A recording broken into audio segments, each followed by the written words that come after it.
चलिए दोस्तों, आज हम लोग प्रमुख क्रांति और उससे संबंधित क्षेत्र को याद करेंगे। बहुत ही शानदार तरीके से बहुत सारे क्रांति को बहुत ही शानदार वे में याद करेंगे, जिसको एक बार आपको पढ़ लेने के बाद मुझे नहीं लगता कि आप इसे आसानी से भूल पाएंगे।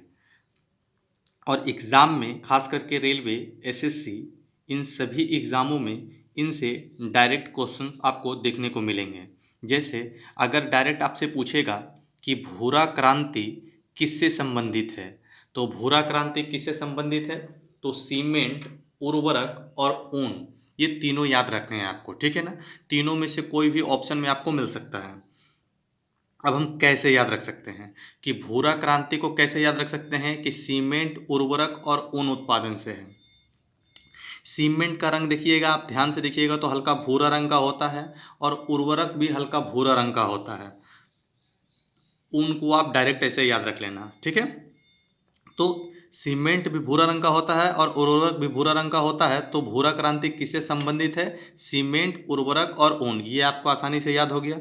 चलिए दूसरा क्वेश्चन है कि अगर पूछेगा कि नीला क्रांति किससे संबंधित है, तो नीला क्रांति किससे संबंधित है, तो मत्स्य से संबंधित है, यानी मछली उत्पादन से। अब देखिए क्या है, ज़्यादातर पानी क्या होता है, नीला रंग का आपको दिखाई देगा, है ना। आस ठीक है ना, नीला। अब नीला है पानी, तो पानी में कौन रहता है, मत्स्य, ठीक है ना, मछली रहता है। तो पूछेगा कि नीला क्रांति किससे संबंधित है, तो मत्स्य उत्पादन से है। अगला, श्वेत क्रांति किससे संबंधित है, तो दुग्ध उत्पादन यानी दूध के उत्पादन से। तो दूध का रंग कैसा होता है, सफ़ेद ही होता है, देखने में हल्का, है ना। हालांकि एक्चुअली में वो पीला रंग का दिखता है, लेकिन वो सफ़ेद आपको याद करने के लिए क्या है, श्वेत क्रांति किससे संबंधित है, तो दुग्ध उत्पादन से। चलिए ये भी आपको याद हो गया। अगला क्रांति है दोस्तों क्या, गोल क्रांति। क्या है, गोल क्रांति किससे संबंधित है, तो गोल क्रांति किससे संबंधित है, तो आलू से संबंधित है। तो इसको आप याद रखना कि है ना, आलू भी क्या होता है, लगभग गोल के समान होता है, तो इससे आपको याद हो जाएगा। बादामी क्रांति, ठीक है ना, बादामी क्रांति किससे संबंधित है, तो मसाला उत्पादन से संबंधित है। इसको आप डायरेक्ट याद रख लेना, ठीक है ना, कि बादामी क्रांति क्या है, मसाला उत्पादन से संबंधित है। वैसे अगर आपको जिस क्वेश्चन का अगर मेरे पास कोई ट्रिक नहीं है, आपके पास अगर कोई ट्रिक अगर आपको समझ में आए, तो आप कमेंट बॉक्स में इसको ज़रूर कमेंट करें, ताकि फिर मैं दूसरों को इसको प्रोवाइड कर सकूं, ताकि उन बच्चों को भी हेल्प हो सके, ठीक है ना। अगला क्या है, ग्रीन गोल्ड क्रांति। ग्रीन गोल्ड क्रांति किससे संबंधित है, तो चाय से संबंधित है। ग्रीन गोल्ड, ग्रीन का मतलब क्या होता है, ग्रीन टी, ग्रीन से संबंधित है ना, ग्रीन टी, और ग्रीन है और गोल्ड है ना, तो चाय से आप इसको भी कोरिलेट करके याद कर सकते हो। वाइट क्रांति किससे संबंधित है, कपास से है। तो कपास को आप देखोगे तो हल्का सिल्वर या वाइट का भी दिखता है, तो उससे आप कोरिलेट करके आप याद रख लेना कि वाइट क्रांति किससे संबंधित है, तो कपास से संबंधित है। अच्छा, खाकी क्रांति किससे संबंधित है, तो चमड़ा उत्पादन से है, ठीक है ना। खाकी क्रांति किससे है, चमड़ा उत्पादन से है, इसको आप डायरेक्ट याद रख लेना। अच्छा, पीला क्रांति। पीला क्रांति किससे संबंधित है, तो तिलहन उत्पादन यानी तेल से। और तेल का कलर भी आपको ध्यान से देखोगे तो है ना, मान लो सरसों तेल है तो कैसा दिखता है, हल्का पीला दिखता है ना। तो पीला क्रांति किससे संबंधित है, तो तिलहन उत्पादन से, याद हो जाएगा आपको। चलिए, हरित क्रांति किससे संबंधित है, हरित क्रांति फसल उत्पादन से संबंधित है। अब हरित में जितना भी फसल होता है, क्या फसल ही होता है ना, हरा हरा होता है, तो इसको आप कोरिलेट करके याद रख लेना। लेकिन हरित सोना क्रांति बोलेगा तो क्या होगा, बांस उत्पादन हो जाएगा, तो इसमें आप कंफ्यूजन नहीं होना। हरित क्रांति जब भी बोलेगा तो क्या होगा, फसल उत्पादन हो जाएगा, और जितना भी फसल होता है ना, सब क्या होता है, हरा हरा होता है ना। और लेकिन हरित सोना क्रांति अगर पूछेगा कि किससे संबंधित है, तो बांस उत्पादन से संबंधित है, ठीक है। अच्छा, मूक क्रांति किससे संबंधित है, तो मोटे अनाजों के उत्पादन से संबंधित है। तो मौ से मूक और मौ से मोटे अनाज, अगर आपसे पूछ लिया कि मूक क्रांति किससे संबंधित है, तो ऐसे ही याद रख लेंगे कि मूक क्रांति जो है वो मौ से ही है, मोटे अनाज से है, ठीक है। इसको आप याद हो जाएगा। चलिए, अगला जो है क्या है, लाल क्रांति।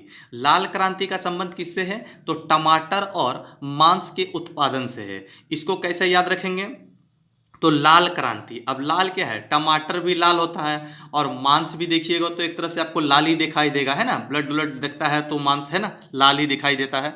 तो ये कैसे याद रहेगा, तो दोनों लाल होता है, तो लाल क्रांति किससे संबंधित है, या तो ऑप्शन में टमाटर दिया होगा आंसर में, या फिर मांस दिया होगा, या फिर हो सके कि बोथ दोनों दोनों दिया हो। ठीक है दोस्तों, अगर वीडियो अच्छा लगता है तो लाइक कर दें तथा वीडियो को शेयर कर दें, ठीक है ना, अपने दोस्तों को, तथा चैनल को सब्सक्राइब करके ऑल नोटिफिकेशन बटन को क्लिक कर दें, ताकि जैसे ही मैं कोई वीडियो अपलोड करूं तो आपके पास इसका नोटिफिकेशन चला जाए। ठीक है, चलिए अगला क्या है, सुनहरी क्रांति। सुनहरी क्या है, तो फलों के उत्पादन से संबंधित है। ठीक है ना, इसका कोई ट्रिक नहीं है, जैसे सुनहरी क्रांति का मान लो ऐसे याद रख सकते हो ना कि हाँ फल अगर कोई खाता है तो है ना सुनहरा है ना, सुनहरा दिन है, इस तरह से आप याद रख लें।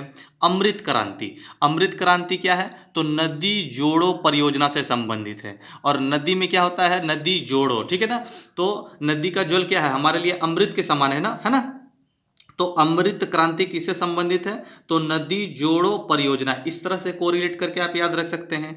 इंद्रधनुषी क्रांति किससे संबंधित है, तो इंद्रधनुषी क्रांति क्या है, संपूर्ण कृषि क्षेत्र में विकास से संबंधित है, इसको भी आप ऐसे ही याद रख लें। ठीक है, गुलाबी क्रांति किससे संबंधित है, तो गुलाबी क्रांति किससे संबंधित है, प्याज तथा झींगा मछली दोनों से संबंधित है। झींगा मछली को आप याद रख ले डायरेक्ट, और प्याज तो आपको पता ही है कि गुलाबी हल्का होता है ना, जब उसका कवर उतारेंगे तो गुलाबी रंग का दिखता है ना।